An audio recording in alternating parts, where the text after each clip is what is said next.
जय जगन्नाथ पिला माने तुम मानकु मो यूट्यूब चैनल को स्वागत।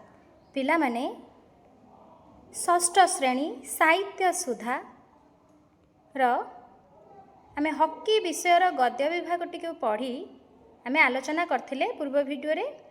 आज आमे एही वीडियो रे हॉकी विषयर प्रश्न उत्तर गुडी को आलोचना करिनेबा। ताले चलंतु पिला माने डेरी न करी हॉकी विषयर प्रश्न उत्तर गुडी को आलोचना करिनेबा।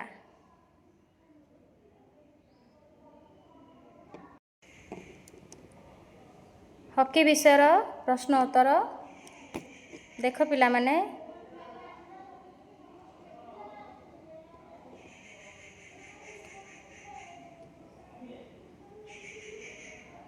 पाठ अंतर्गत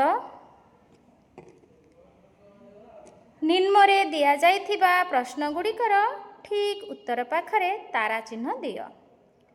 प्रथम क्वेश्चन, स्वास्थ्य ही संपद, कारण स्वास्थ्य ठीक थिले आमे सुंदर देखा जाऊ ना आमको समस्ते भल पाती ना आमे विभिन्न कार्य करने को समर्थ हो ना आमे बहुत धन संपद पाई था। ये चारोटी ऑप्शन मध्यरु केउटी सठिक उत्तर?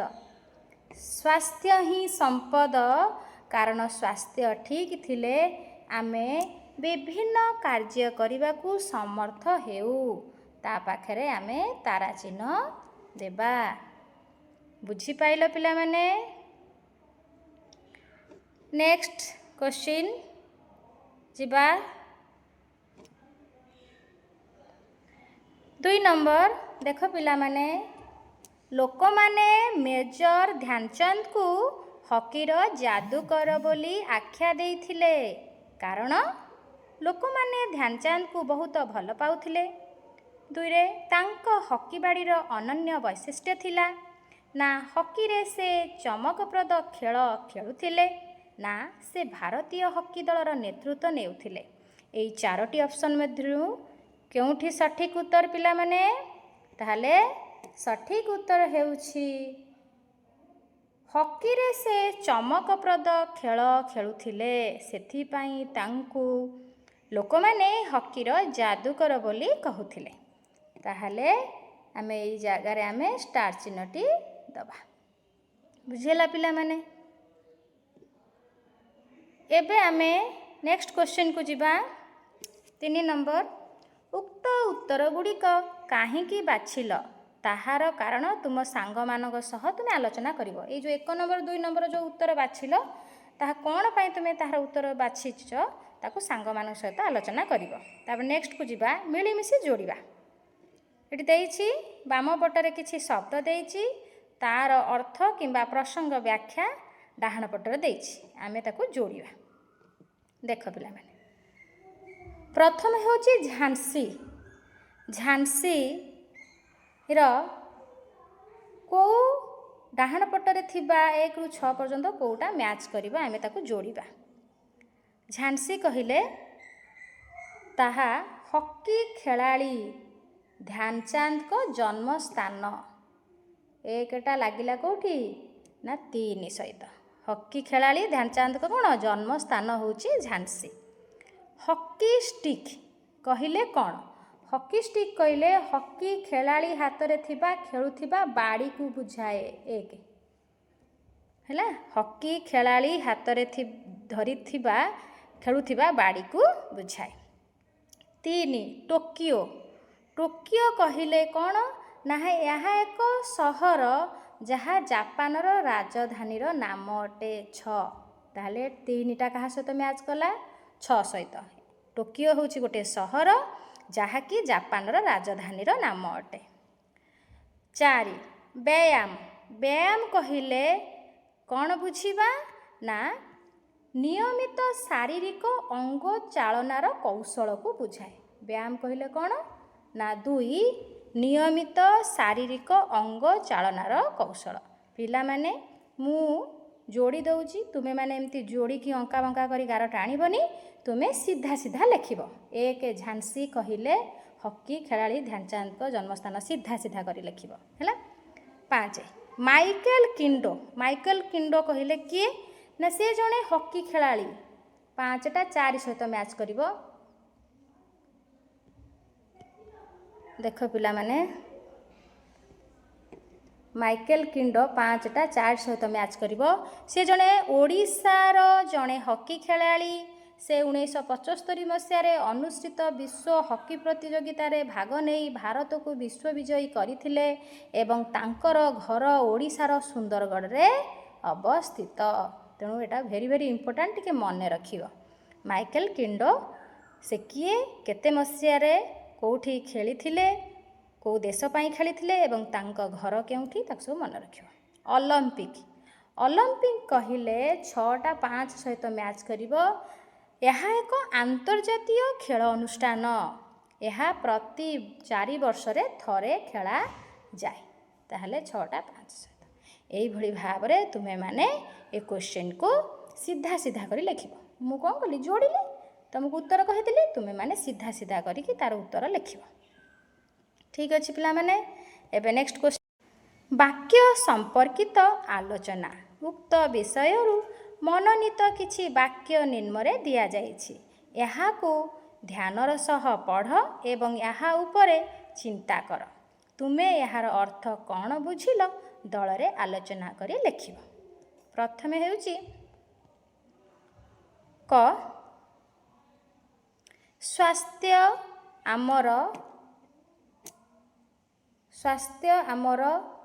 ଅମୂଲ୍ୟ ସମ୍ପଦ କାହିଁକି କୁହାଯାଏ? ଏହାର ଅର୍ଥ କ'ଣ? ସ୍ୱାସ୍ଥ୍ୟକୁ ଆମର ଅମୂଲ୍ୟ ସମ୍ପଦ ରୂପେ କାହିଁକି କୁହାଯାଇଛି? ଏହାର ପିଲାମାନେ ଏଇଠି ଅଛି, ପିଲାମାନେ ଦେଖିନିଅ। ସ୍ୱାସ୍ଥ୍ୟ ଆମର ଅମୂଲ୍ୟ ସମ୍ପଦ କାହିଁକି କୁହାଯାଇଛି? କାହିଁକି ନା ପିଲାମାନେ, ଯଦି ଆମ ସ୍ୱାସ୍ଥ୍ୟ ଭଲ ଥିବ ତାହେଲେ ଆମେ ସବୁ କାମ ଠିକ୍ ଭାବରେ ସୁଚାରୁ ରୂପେ କରିପାରିବା। ଆମକୁ ଶକ୍ତି ମିଳିବ କରିବା ପାଇଁ। ଆମ ସ୍ୱାସ୍ଥ୍ୟ ଭଲ ଥିଲେ ଆମେ ସବୁ କାମକୁ ଠିକ୍ ଭାବରେ କରିପାରିବା। ସ୍ୱାସ୍ଥ୍ୟ ଠିକ୍ ଥିଲେ ଆମେ ବିଭିନ୍ନ କାର୍ଯ୍ୟ କରିବାକୁ ସମର୍ଥ ହେଉ। ବୁଝିପାରିଲେ କି ନାହିଁ? ତେଣୁ ସେଇ ସ୍ୱାସ୍ଥ୍ୟ ଭଲ ରହିବ କେତେବେଳେ? ଯଦି ଆମେ ଠିକ୍ ସମୟରେ ସୁଷମ ଖାଦ୍ୟ ଗ୍ରହଣ କରିବା, ବିଶୁଦ୍ଧ ଜଳ ଗ୍ରହଣ କରିବା, ମୁକ୍ତ ବାୟୁ ଗ୍ରହଣ କରିବା, ଆଲୋକ ପରି ଆମେ ପ୍ରତିଦିନ କିଛି ସମୟ ଖେଳିବା, ତାହେଲେ ଆମ ଶରୀର ସୁସ୍ଥ ଆଉ ସତେଜ ରହିଥାଏ। ଯାହାଫଳରେ ଆମ ମସ୍ତିଷ୍କ ଭଲ ଭାବରେ ଚିନ୍ତା କରିପାରିବ, କାମ କରିପାରିବ, ବୁଦ୍ଧି ହେବ ଏବଂ ପଢ଼ିବା ପାଇଁ ମନ ଲାଗିବ ବା ଆଗ୍ରହ ହେବ, ଇଚ୍ଛା ହେବ।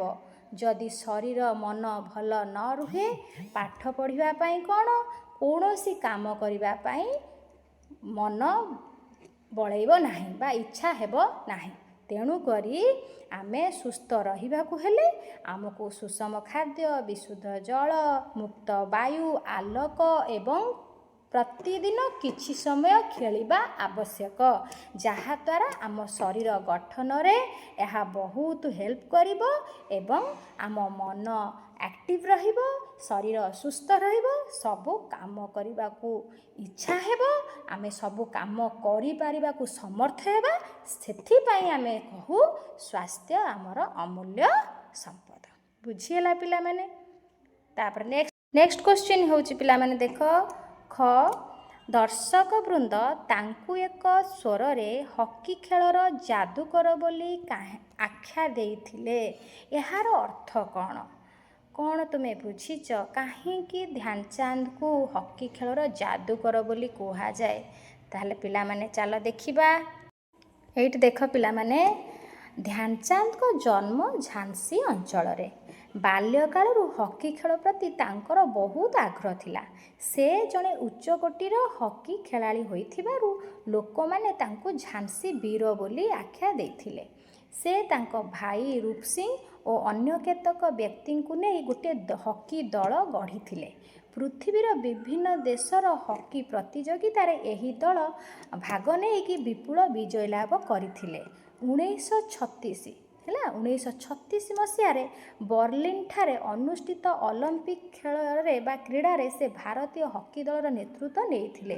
ସେଠାରେ ମଧ୍ୟ ସେ ଚମକପ୍ରଦ ଖେଳ ପ୍ରଦର୍ଶନ କରି ଖେଳରେ ବିଜୟ ଲାଭ କରିଥିଲେ। ତାହା ଦେଖି ଏତେ ସୁନ୍ଦର ଖେଳିଥିଲେ, ତାଙ୍କୁ ଦର୍ଶକ ବୃନ୍ଦ ଦେଖି ଏକସ୍ୱରରେ ସମସ୍ତେ କହିଲେ ଯେ ଏହା ଜଣେ ହକି ଖେଳର ଯାଦୁକର ବୋଲି ତାଙ୍କୁ ଆଖ୍ୟା ସେଇଠି ଦେଇଥିଲେ।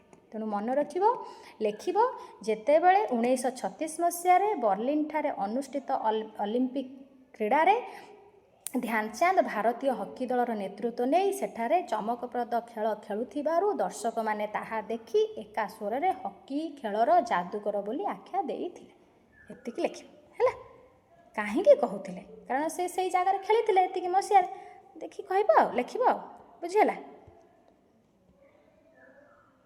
ତାପରେ ନେକ୍ସଟ ପିଲାମାନେ ଆମେ ଯିବା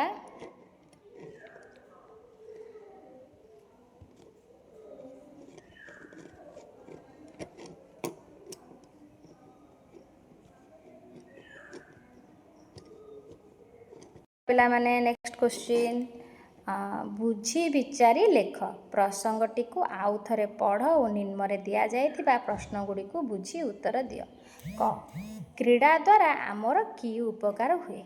ପ୍ରଥମ କ୍ୱେଶ୍ଚିନ୍, କ୍ରୀଡ଼ା ଦ୍ୱାରା ଆମର କି ଉପକାର ହୁଏ? ପିଲାମାନେ କ୍ରୀଡ଼ା ଦ୍ୱାରା ଆମର କି ଉପକାର ହୁଏ କୁହ?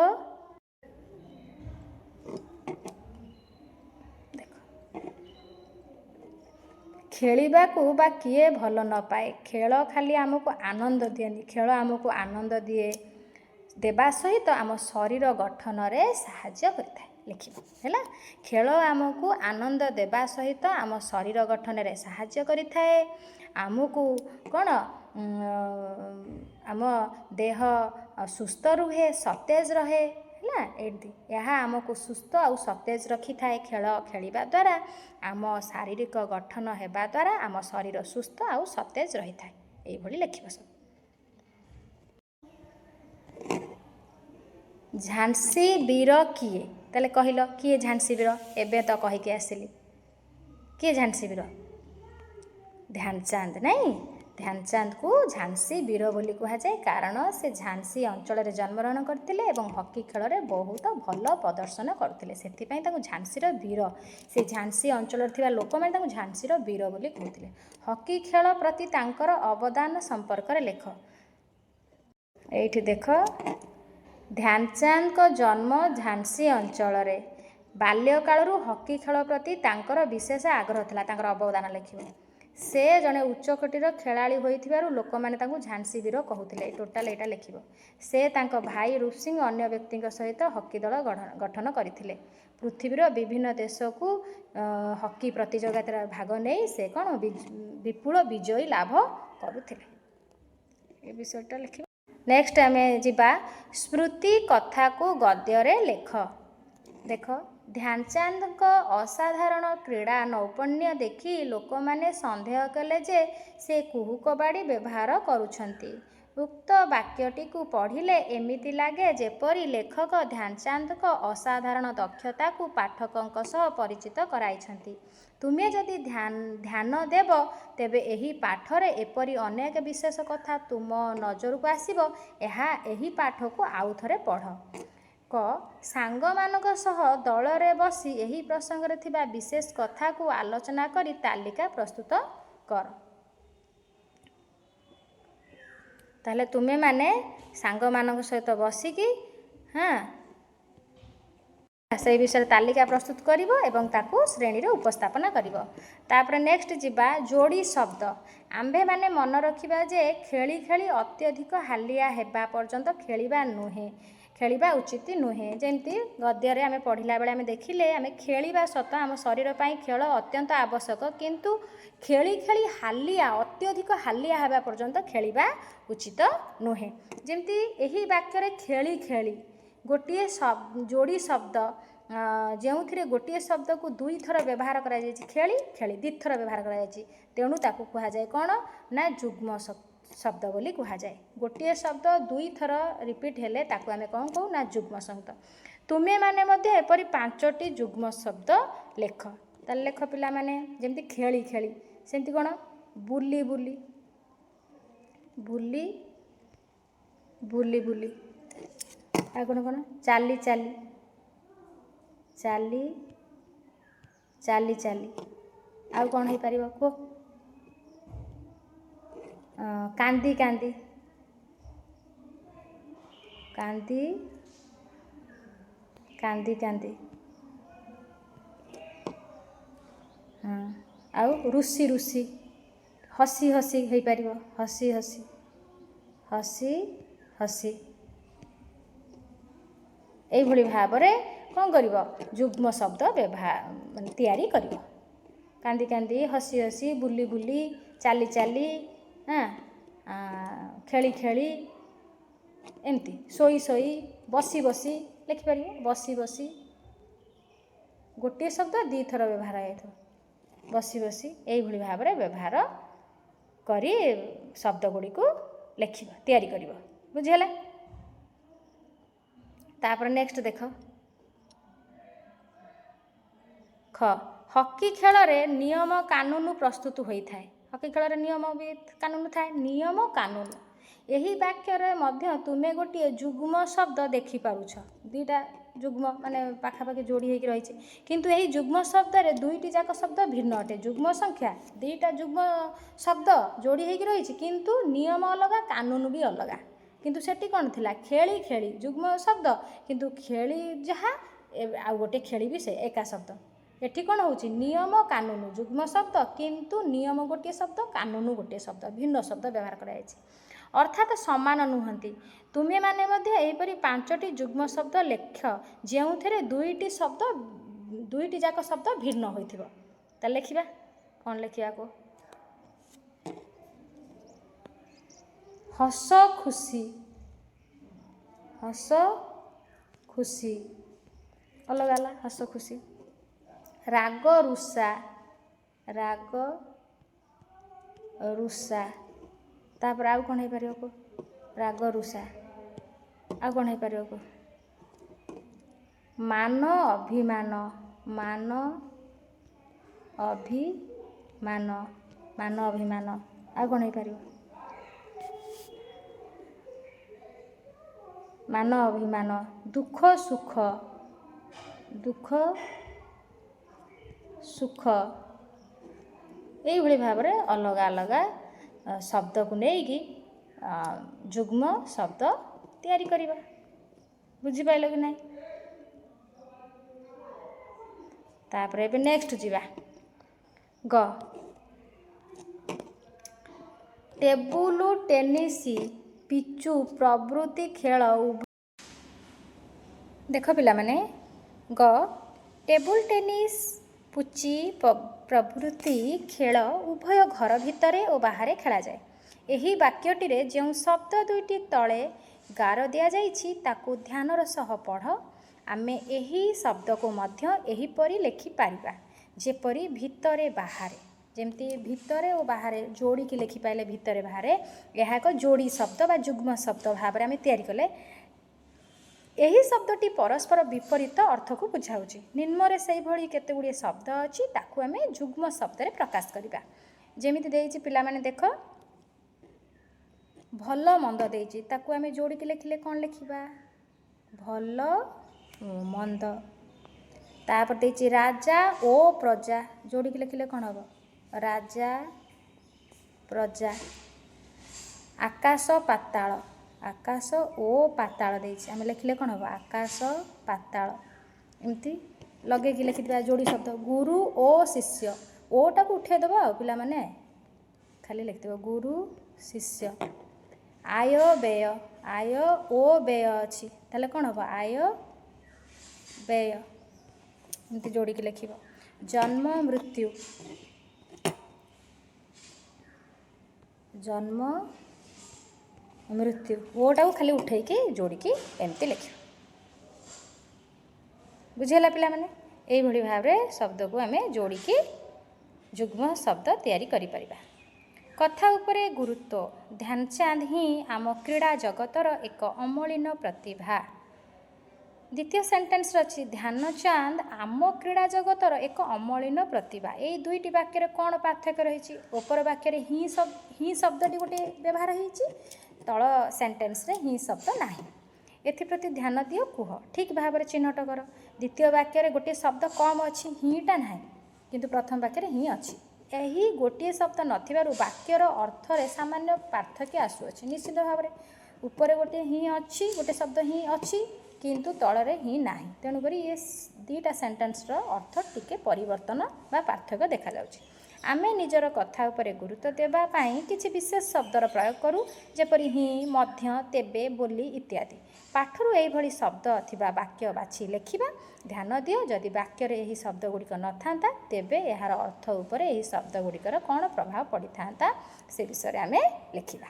ताहले पिला माने तुमे एही हकी गद्यांशटिरू तुमे एही भली शब्द व्यवहार होइथिबा ही, मध्य, तेबे, बोली हैला देखि पड़छ। ए शब्द गुड़िक ही, मध्य, तेबे, बोली यही शब्द क्यों क्यों सेंटेंस रे व्यवहार होइछि ताकू आमे लेखिबा एवं तार अर्थ बुझिबा एवं तार प्रभाव शब्द रे परिवर्तन सेंटेंस रो अर्थ रे किभली भाव रे प्रभाव पकाउछि से विषय रे तुमे लेखिकी लेखिबा। बुझिला? ताहले पिला माने এই ভিডিওটি তুমি মানে ভালো ভাবে দেখিব, কোশ্চিন আনসর করিব। যদি ভিডিওটি ভালো লাগিথিব লাইক করদিব এবং চ্যানেল রে নুয়া থিলে পূর্ব তাপরে ভিডিও जो मु अपलोड करिवि तुम माने जानिबा पई चैनल टी को सब्सक्राइब करिनेब। बुझेला? तेणु नुआ थिले नुआ नुआ वीडियो सबू तुम पाखरे पहुँचवा हेले तुमे এই চ্যানেলটি को सब्सक्राइब करिनेले तुम पाखरे नुआ नुआ वीडियो पहुँची पारिबो एवं तुमे ताकू देखि तुमरो पाठ विषय जानि पारिबो। बुझेला पिला माने? ताहले आज एतिकी थाउ। नेक्स्ट वीडियो रे आमे परवर्ती चैप्टर को आलोचना करिबा। धन्यवाद।